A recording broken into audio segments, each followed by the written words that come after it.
गुरुपतयः अस्माकं गुरुचरणः उपस्थितः। सर्वेभ्यः नमो नमः। अधुना आर्यमिश्रान् विज्ञापयामि। अलम् एतत् परिषत् कुतूहल विमर्दकारिणा सङ्गीतकेन।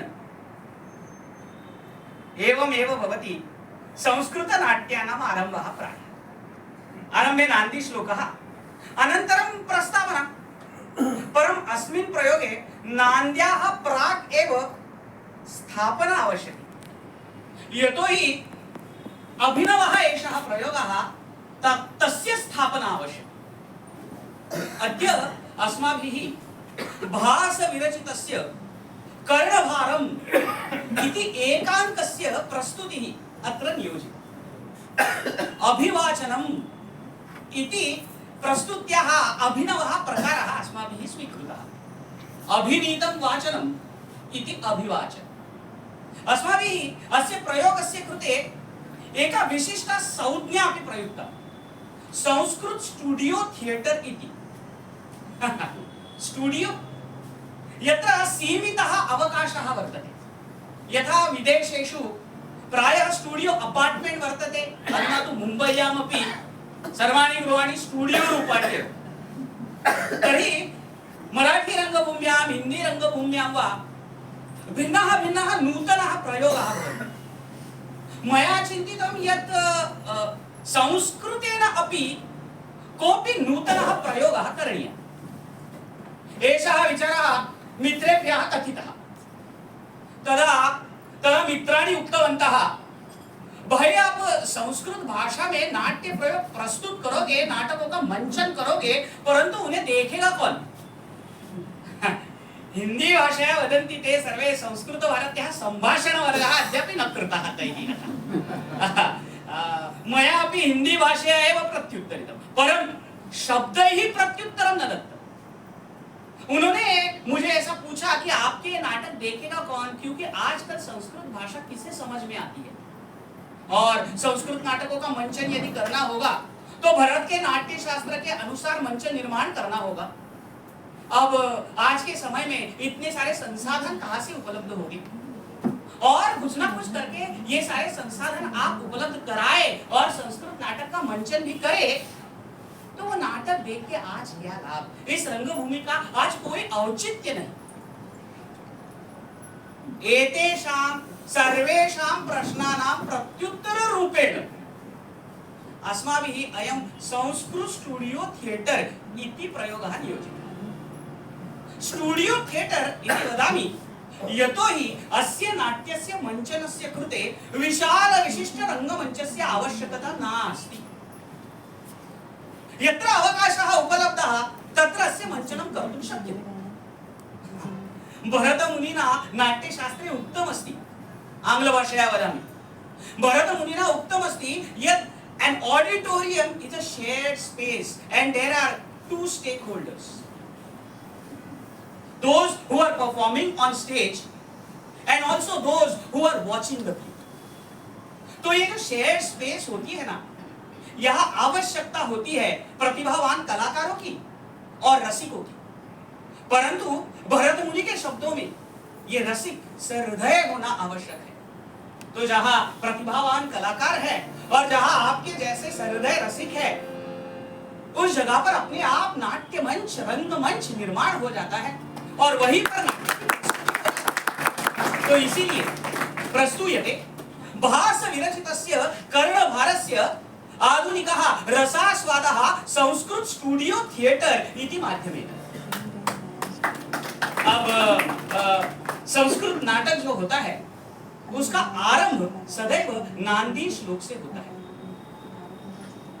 भास कवि के जो नांदी श्लोक है, उन सारे नांदी श्लोकों में विष्णु की अर्चना की है, विष्णु की स्तुति की है। कर्णभार नाटक भी इसे अपवाद नहीं।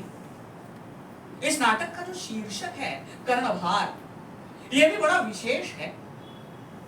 विश्वनाथेन साहित्य दर्पणे लिखितमस्ति नामकार्यं नाटकस्य गर्भितार्थ प्रकाशकम।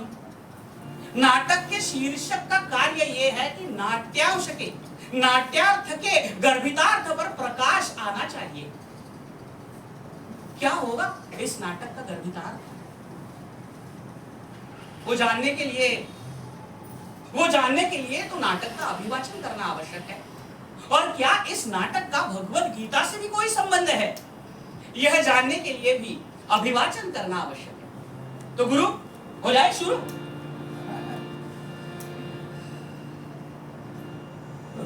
श्रीधरः पातु सुररिपु बलहन्ता श्रीधरोस्तु श्रिये।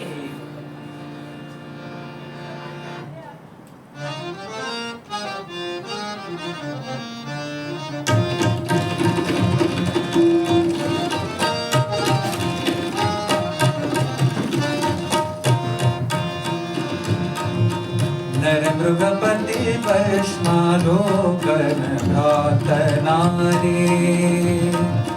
नरमृगपति वैष्मालोकन भ्रातनारे। नरदनुज सुपर्व व्रात पाताल लोक। नरदनुज सुपर्व व्रात पाताल लोक। करज कुलिश पाले भिन्न दधेन्द्र वक्षः। करज कुलिश पाले भिन्न दधेन्द्र वक्षः। सुररिपु बलवन्ता श्रीधरोस्तु श्रिये। श्रीधरोस्तु श्रिये। श्रीधरोस्तु श्रिये। सुररिपु बलहन्ता श्रीधरोस्तु श्रिये। श्रीधर अर्थात विष्णु। विष्णु के 10 अवतार हैं। इनमें से कौन से अवतार का वर्णन यहाँ किया है? भाष्य कवि कहते हैं नर मृगपति वर्ष्मा। ऐसा एक अवतार जिसका शरीर नर का भी है और मृगपति अर्थात सिंह का भी है। ऐसे विचित्र अवतार को देखकर भ्रांत नर नारी दनुज सुपर्व व्रात पाताल लोक। पृथ्वी के सारे नर नारी, द्युलोक के सारे देव और पाताल लोक के सारे राक्षस आदि इस अवतार को देखकर संभ्रांत हो गए। इस अवतार ने कौन सा कार्य किया? करज कुलिश पाली भिन्न दैत्येन्द्र वक्षः। अपने नाखूनों से, अपने तीव्र नाखूनों से, जो इंद्र के वज्र की तरह तीव्र है, ऐसे नाखूनों से जिसने दैत्यराज के वक्षस्थल का भेद कर दिया। सुररिपु बलहन्ता श्रीधरोस्तु श्रिये।